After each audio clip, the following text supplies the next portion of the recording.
السلام علیکم ورحمۃ اللہ وبرکاتہ۔ اعوذ باللہ من الشیطان الرجیم، بسم اللہ الرحمن الرحیم۔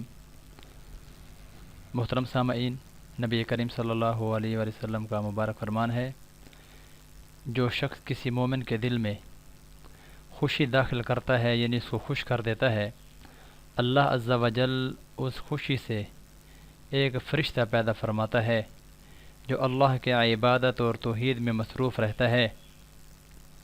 جب وہ بندہ اپنی قبر میں چلا جاتا ہے، فوت ہو جاتا ہے، تو وہ فرشتہ اس کے پاس آ کر پوچھتا ہے،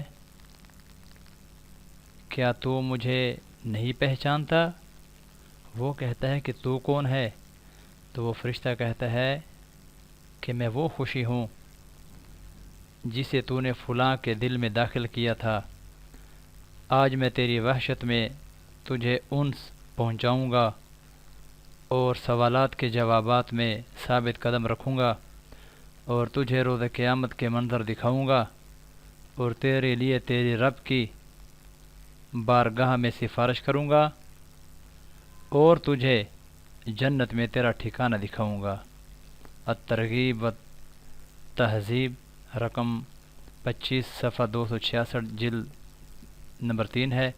محترم سامعین، حقیقی خوشی حقیقت میں بھی وہی ہے جو آدمی دوسروں کو دیتا ہے، ان کو راحت پہنچاتا ہے۔